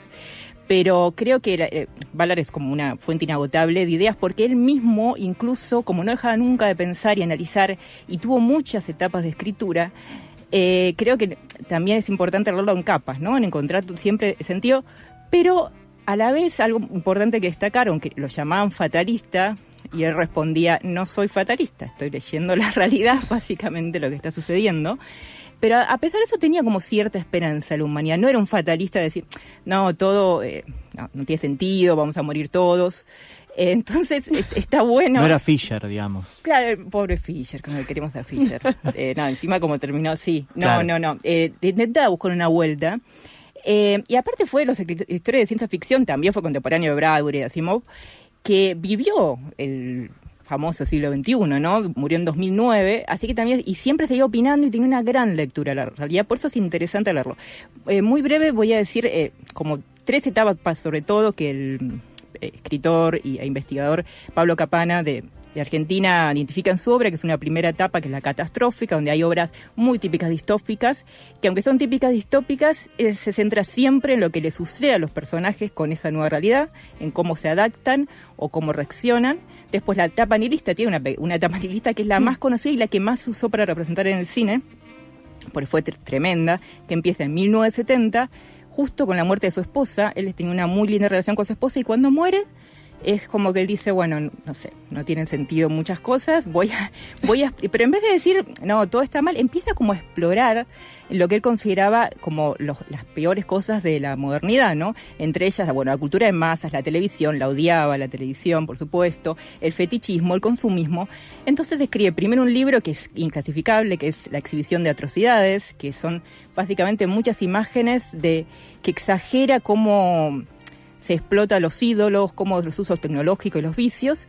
Y después esa etapa también sería Crash, de cual después hizo una película de Cronenberg, y Rascacielos, otra película también muy asfixiante, muy de la alineación del ser humano. Y bueno, y una tercera etapa que es como más hiperrealista, donde está su autobiografía, porque hizo 3 autobiografías, y la primera de ellas, El Imperio del Sol, Spielberg la llevaría al cine. Sí. Y primero porque, por las dos, por el tiempo, me parece que iba a hablar de unas películas que se pueden ver balardianas, sí llego, pero voy a hacer al revés, voy a hablar primero de las 3 que hay 5 películas que llevaron su obra al cine, pero 3 son como las más interesantes. Y justamente la primera que quiero hablar es El Imperio del Sol. ¿Por qué? Porque hacer su autobiografía de la etapa de su infancia, para mí, da una gran clave de lectura de lo que sería Ballard. El Imperio del Sol es de 1987, es la primera película bélica de Spielberg, que siempre quiso hacer película de guerra, bueno, esa fue la primera, con un re jovencito Christian Bale, sí, que yo como lo veía, se me cruzaba el maquinista y Psicópata Americano en la misma imagen, porque es un niño, o sea que, como le pasó a Ballard, nació y creció en la Shanghái, en la época que Shanghái era parte del, digamos, un gran puerto de comercio, era propiedad de Francia, Inglaterra, creo que Holanda y Estados Unidos. Entonces, él estaba en su country dentro de Shanghái como un niño rico, igual un niño rico bastante solitario, ¿no? Porque con empleadas chinas con las que no se hablaba, con cierta característica que se le da a los padres ricos de no tener mucha afectividad a veces con el hijo. Y en medio de eso estalla, ya estaba la Segunda Guerra Mundial, pero sucede el bombardeo de Pearl Harbor, entonces los japoneses toman Shanghái. Y de repente se encuentra primero solo porque se pierde de los padres en una revuelta y se encuentra como una especie de pobre angelito abandonado en la guerra, en todas casonas abandonadas, piscinas abandonadas, algo que después se vería mucho en su obra, eso de lo que fue la majestuosidad y lo que queda después. Uh-huh. Y después lo terminan de encontrar los japoneses y se lo llevan a un campo de concentración donde está solo unos 3 o 4 años sobreviviendo, porque era un chico muy inteligente, entonces más o menos se le ingenia para hacer una especie de buscavidas en ese campo.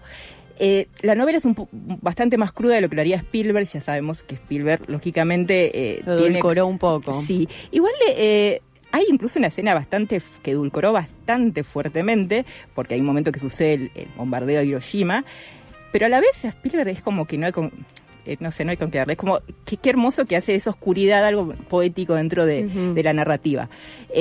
Y se centra bastante en la pérdida de inocencia, un niño está creciendo, da lugar a ciertas picardías, tiene algo del picaresco la película, porque es como el niño que de repente para querer entrar a un grupo que estaban dentro de todo con beneficios de refugiados, hace algunas trampas y vuelve como un héroe. Hay muchos de esos momentos, es muy Spielbergiano. Claro. Spielbergiano. Es como un coming of age dentro de campos de concentración, sí. Guerra y... Sí. Claro. Que es algo, la película fue criticada lo único que no fue criticado fue la actuación de Bale, que fue como muy elogiada, pero fue criticada por dos cosas. Una, por la falta, dice que como no tiene una narrativa muy lógica. Para mí sí, como que no hay como una función, como simplemente cuenta lo que le sucedió al campo y después un encuentro con los padres y ahí termina. Eso no sé si... A mí me pasa un poco que no me termino de enganchar como esas películas de Spielberg que sí te enganchan porque como que tienen como momentos más marcados. Acá no. Y otra pequeña crítica que es la misma que incluso se le hizo a La vida es bella, de, bueno, con todos los horrores, como que lo edulcoraste un poco. Y para mí no está tan edulcorada. Creo que le da un gran lugar a la infancia porque hay momentos... y bastante realista, porque lo que sucede es que en momentos... El niño parece no estar padeciendo lo que padece y él amaba los aviones, que era algo real de Ballard. Y se fascina con los aviones, en vez de pensar que lo van a matar, dice, qué lindo, aviones, claro. Hermoso, como un niño que juega, pero es lógico, era un niño, o sea, está bien que tengas un momento de estar así como medio desfasado de la realidad, así que eso me parece que es válido, y además, para quienes critican, me parece que ver después lo que escribió Ballard en su narrativa es una gran crítica a las consecuencias de la guerra, porque es tremendo, ahí para mí está el germen de todo, o sea, toda la oscuridad que vivió, todos los paisajes desolados que vivió, así que nada, me parece que es recomendable tanto ver la peli como la autobiografía, así que nada, esa es la primera que quería contar. Y después la enteramente polémica Crash de 1995. Peliculón. Qué loco eso, porque yo tengo varias una película etapas. Increíble, es más, Ducournau, que hizo, ¿cómo se llama la película esta que tiene cosas con los autos? Bueno, Titán. Titán tiene el re influencia. Titán sí. Es como, dale. Titán, sí. Ya lo hemos visto. Herencia de Crash, película espectacular. Totalmente. Bueno, Crash. De mis favoritas de Cronenberg con, tengo que pensar, El almuerzo desnudo, tal vez. Bueno, dialoga mucho con El almuerzo desnudo para mí, sí. A mí no es de mis favoritas, de hecho la primera vez que la vi como que no me pasó, pero no porque me impactó, Yo era como, la vi para un taller hace 10 años, era como, no entendí, no sé, no me produjo nada. Ahora la vi con todo más marco teórico y me pareció fascinante. No sabía que estaba basado en Ballard, no sabía. Claro, sí, el libro es bastante más indigerible, te lo recomiendo igual. Si te gustó la película, te lo recomiendo. A ver, ¿por qué indigerible? En una primera lectura y una segunda, yo no la hice la segunda, pero para mí, yo tengo lectores que les encantó, así que sí, lo tenés que leer. Empieza con una advertencia diciendo que es un libro para no regalar, para no recomendar. Bueno, lo advierte. Una gran introducción diciendo el porqué del libro, que eso me parece fantástico. Pasa que el libro Ballard escribía muy bien, entonces como que te va metiendo una atmósfera muy asfixiante. Depende en qué estado anímico estés, te puede ser un poco apabullante. El mismo Cronenberg, que llegó al libro por casualidad, se lo regalaron en una entrevista cuando estaba promocionando El almuerzo desnudo. Y uno que no hizo caso a esto de no regalarlo, se lo regalaron. Bueno, menos mal que no le hicieron caso. No, y Cronenberg se lo empezó a leer y a la mitad no pudo más. Cronenberg dijo, claro. no puedo seguir con esto. Después lo retomó y le encantó. Empezó a ver qué actores podía interpretar los papeles y lo que fue interesante es que cuando la hizo, él ya estaba en otra etapa, no me acuerdo qué había hecho antes, pero ya no era tanto el Cronenberg del almuerzo desnudo, de Videodrome, y entonces como que volvió Videodrome, un poco. esa es otra. Bueno, Videodrome, sí, fantástica. Así que, la película sí tuvo como muchas críticas. ¿Por qué? Porque, cuento un poco qué es la película. hay una pareja protagonista primero que parece de una relación abierta, pero el principal es ¿cómo se llama? O sea, ya le puso su propio nombre a la novela, James Ballard. O sea, la novela se llama como el autor, es como que se hizo cargo de lo que iba a escribir en la novela. Paréntesis, en la autobiografía la contó en tercera persona. Ahí tenemos un tema para analizar. Claro, lo que le pasa. sí, se distanció ahí. Se distanció, sí. Bueno, el protagonista tiene esta relación abierta y en paralelo tiene un choque, y cuando choca, se ve en el momento que están así como medio atontados, ve el auto donde chocó, que había muerto, que era el marido de la chica, ve a la chica, y luego como que se mira, hay una escena media como de exhibición, medio de provocación sexual, y empieza como una historia entre ellos que se sienten atraídos por el momento del choque. Vamos a ver que se calientan con los choques de autos. Los choques de auto. Como los fanáticos de Rápidos y Furiosos, se podría decir. Claro, pero acá muchísimo más explícito. Tiene un nombre que no me acuerdo ahora de esa patología. Bueno, porque existe.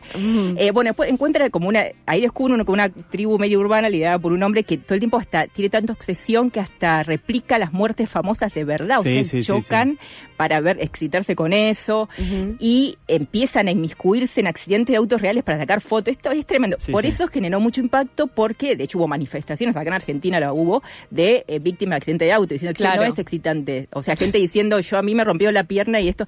Pero claro, es una lectura muy lineal, no pasa por ahí. Porque además hay algo muy interesante, para mí, cómo está construido, por eso me pareció genial, que hay mucha desafección en los personajes.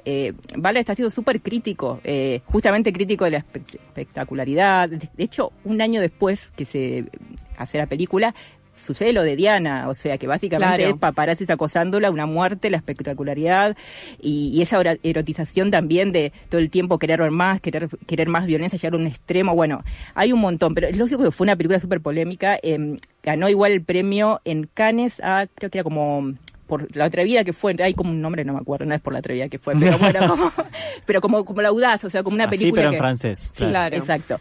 De hecho, es gracioso, hay una anécdota, porque Coppola estaba en el jurado y lo odió profundamente, y él le tenía que dar el premio y no, mandó otro porque no podía. ¿No son las Sartán Regard, una cierta mirada? Sí, una cierta mirada. Sí, pero creo que tiene que ver con como eso, jugársela también. Bueno, pero puede ser algo, debe ser por una ese mirada estilo. particular. Una mirada particular. Pero igual sí, es una película, para mí está buena verla, entendiendo eso, ¿no? Y no quedándose con... Porque para mí está muy bien manejada. Dónde hace foco la cámara, cómo actúan, ¿no? Ellos. No, los personajes también, que son todos unos rotos, no solamente físicamente, porque van acumulando heridas, son medio como cyborgs en un momento, porque están todos rotos, pero siguen haciendo eso, y porque son personajes corridos de la sociedad también, de alguna manera. Pero no por una cuestión de rebeldía, es como se les va la vida en ello. Sí. Que eso, bueno, es lo que mucho le gustaba explorar a Ballard de eso, hasta los límites del ser humano y hasta, bueno, qué hacía mientras podía seguir viviendo con su propia psiquis. Bueno, y algo similar sucede en Rascacielos, la única película que no fue en vida de Ballard, del director que no recuerdo, pero está mejor el machete. Ben Wheatley. Gracias, Pau. Yo la verdad no vi otras películas, hizo muchas. La película, brevemente, es genial. Es como una alineación, o sea, es lo que más refleja la alineación contemporánea, porque es un gran edificio de esos, o sea, torre de 50 pisos que tiene su propio supermercado, su gimnasio. Está claramente estratificada las clases sociales, abajo están los más humildes, los más ricos están arriba. Y el protagonista, que es un médico, bueno, se va a vivir ahí con todo muy austero, con esa felicidad de tener su departamento propio, y de a poco empieza a enrarecerse diferentes situaciones que de lucha como de clases, de alguien me miró mal, de uno que anda con la mujer del otro, y empieza a ser como una especie de batalla campal que termina como una... casi como si fuera el Señor de las Moscas, pero de adultos, o sea, la sobrevivencia del más fuerte, y vos todo el tiempo estás viendo, pero está en un edificio, ¿se puede ir a otro lado? No, o sea, todo sucede ahí y no se escapa, y hay situaciones, la cámara hace foco en que hay cierta adoración de ese edificio, de ese lujo. Está el arquitecto del edificio, que está interpretado por Jeremy Irons, y el protagonista es, me olvidé mencionar, Tom Hiddleston. Muy Loki, o sea, en eso también, pero un Loki contenido, porque vos lo ves que algo mal tiene, pero esos que están ahí siempre son sociópata, que al principio parece una persona muy agradable, pero después te darás cuenta que no. Pero es maravilloso eso, cómo refleja la alienación contemporánea y cómo toda esa esa adoración a los objetos, a lujos y cómo puede ser la propia trampa. Hay otra novela de Ballard que se llama La isla de cemento, que es aún más cómica. Es un hombre que tiene un accidente de auto, queda como en una intersección entre dos autopistas y no puede salir entre comillas, o sea, puede salir, pero elige no salir y ahí sucede toda una vida. Todo el tiempo estaba trabajando eso, como queriendo decir, estamos alienados por la tecnología. Y lo decía mucho antes de que ahora es obvio, pero en su momento como que nadie lo veía así, lo veía, y tampoco era un tecnófago, pensaba que la tecnología bien usada en algún momento podía realmente haber una verdadera era espacial, pero con recursos más económicos. Tenía una visión pero impresionante. Ahora voy a recomendar unos libros en el Reel que está de conversaciones, entrevistas de él, la biografía de él, que está buenísima, porque realmente te da muchas líneas de pensamiento para la realidad que tenemos. Y no iba a llegar a las otras 3 pelis, no importa. Perdón, @nunca fuiste cine en Instagram, ahí van a poder ver el reel que va a grabar después de esta columna Lau Forni, con la que no quedó acá adentro. Que no. Y por igual quería mencionar brevemente la GT, que es la película que él más amó, que después sería la inspiración para 12 monos, y que hay su reseña está traducida por Tapey, por Álvaro de Tapey, y búsquenla porque es muy hermosa esa reseña, así que la quería mencionar brevemente y después, bueno. ¿Cómo la buscan la reseña? Creo que es la GT por Ballard, yo buscando así la encontré en la página de Tapey. Sí. Así que eso, y bueno, para la GT también, ¿no? La película, la GT de Chris Marker hizo su... la versión, y después se basó 12 monos también en... Claro, sí, eso, de esa es la crítica que está en Taipei. Sí. Y después, como si no fuera poco, la influencia de Ballard, que también me enteré que incluso hace 2 años hicieron un desfile de modas inspirado en la obra de Ballard, es como medio una locura, y influyó muchísimo en la música, sobre todo en el movimiento post-punk. Igual, curiosamente, él decía que la música no le producía nada, que no teníamos ya con la música, algo un poco polémico. Muy polémico y terrible, pero bueno, se entiende también leyéndolo un poco. Pero todo el movimiento post-punk lo amó. ¿Por qué? Porque se valía mucho de todas sus imágenes apocalípticas, por lo que decía de la alienación, por la crítica al capitalismo. Bueno, Joy Division, o sea, Ian Curtis era fan de Ballard.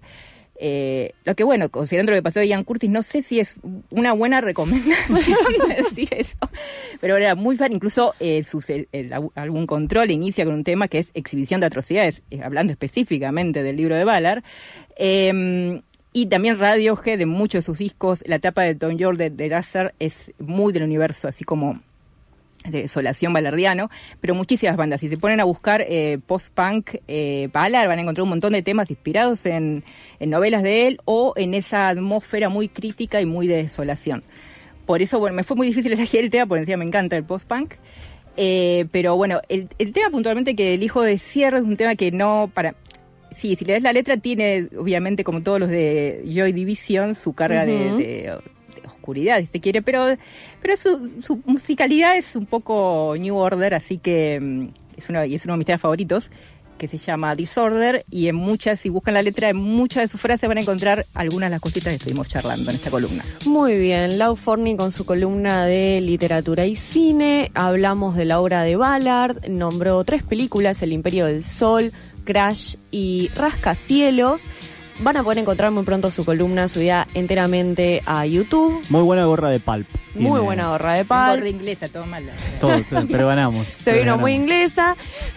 Nos pueden seguir también en YouTube, en Nunca Fuiste a Cine.